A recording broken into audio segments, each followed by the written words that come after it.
Hello viewers, இது உங்கள் beauty garden.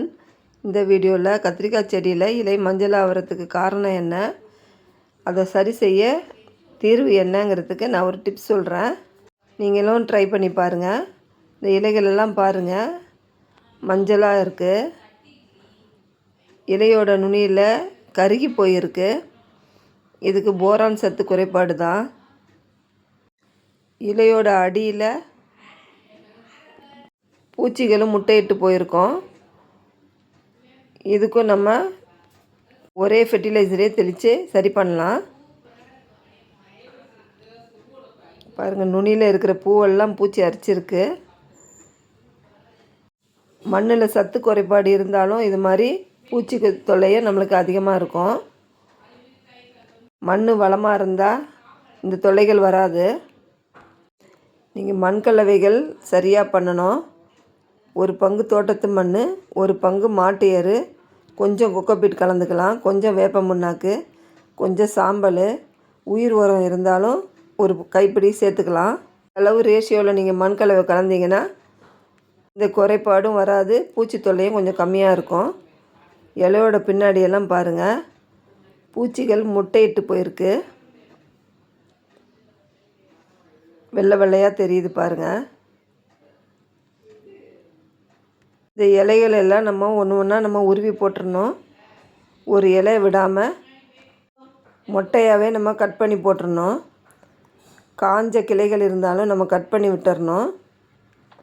மேல் மண்ணை 1 இன்ச்சுக்கு நம்ம எடுத்துட்டு கொஞ்சம் எரு கொடுத்து நம்ம மேலே மண் போட்டு மூடலாம். இந்த குறைபாட்டுக்கு நம்ம எருக்கன் இலையை ட்ரை பண்ணலாம். அந்த கரைசல் எப்படி செய்கிறதுங்கிற பற்றி நான் சொல்கிறேன். இந்த மொத்த இலையுமே நம்மளுக்கு பழுத்து போய் பூச்சி அரிச்சு போய் இருக்குது பாருங்கள். இதை எப்படி சரி செய்கிறேங்கிறத நான் காமிக்கிறேன். 5 செடியில் 2 செடி ரொம்ப மோசமாக இருக்குது. இலையை ட்ரை பண்ண பிறகு நம்மளுக்கு எப்படி ரிசல்ட் கிடைக்குதுங்கிறத நான் காமிக்கிறேன். இந்த பிஞ்சு மொட்டில் எல்லாமே பூச்சி உள்ளே இருந்துடும். பார்த்து நம்ம கட் பண்ணி எடுத்து போட்டுடணும். இப்போ ஃபெர்டிலைசர் எப்படி தயாரிக்கிறதுங்கிறத பற்றி பார்க்குறேன். எருக்கை இலை எடுத்துக்கலாம், கொஞ்சம் நம்ம எடுத்துக்கலாம்.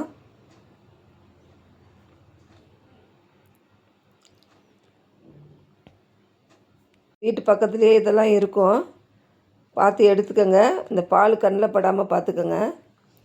இந்த இலையை இப்படி நம்ம ஒன்று ஒன்றா கட் பண்ணி போட்டுடணும். ஸ்டெம்பு வேணாம். இந்த எல்லாமே நம்ம கட் பண்ணிவிட்டு குட்டி குட்டியாக அதை நம்ம கட் பண்ணி போட்டுக்கணும்.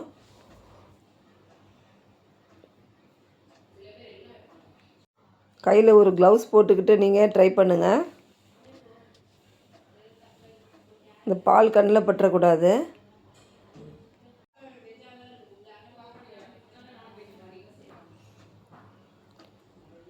நம்மளுக்கு வெயிட்டுன்னு பார்த்தீங்கன்னா ஒரு 1/4 கிலோ இலை தேரும். இது மாதிரி குட்டி குட்டியாக கட் பண்ணிக்கணும். ஒரு கண்டெய்னரில் நம்ம ஸ்டோர் பண்ணிக்கலாம்.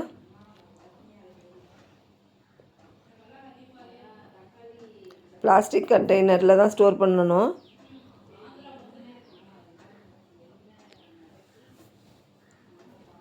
வேஸ்ட்டு மண் பாத்திரம் இருந்தால் அதில் ட்ரை பண்ணால் இன்னும் பெஸ்ட்டு நம்மளுக்கு. 1/4 கிலோ இலைக்கு நம்ம 1/4 கிலோ நாட்டு சர்க்கரை எடுத்துக்கிறோம். இது அப்படியே ஃபுல்லாகவே அதில் போட்டுட்டு நம்மளுக்கு பாதி அளவு இருக்கிற மாதிரி நம்ம கண்டெய்னர் சூஸ் பண்ணிக்கணும். நல்லா குலுக்கி விட்டுக்கணும். எல்லா இலையிலையுமே சர்க்கரை படுற மாதிரி நம்ம குலுக்கி விட்டுக்கணும்.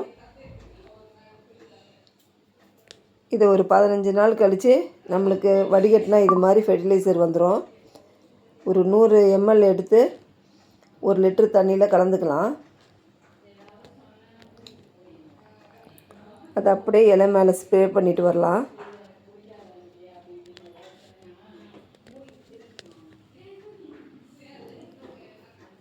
தெளித்த பிறகு நம்மளுக்கு எப்படி இருக்குது, இலைகள் எப்படி செழிப்பாக வருதுங்கிறத நான் காமிக்கிறேன்.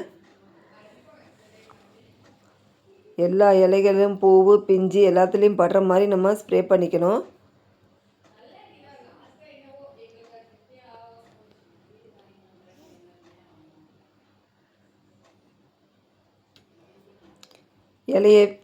இலையை திருப்பி போட்டு அதிலேயே நம்ம தெளிச்சிக்கலாம்.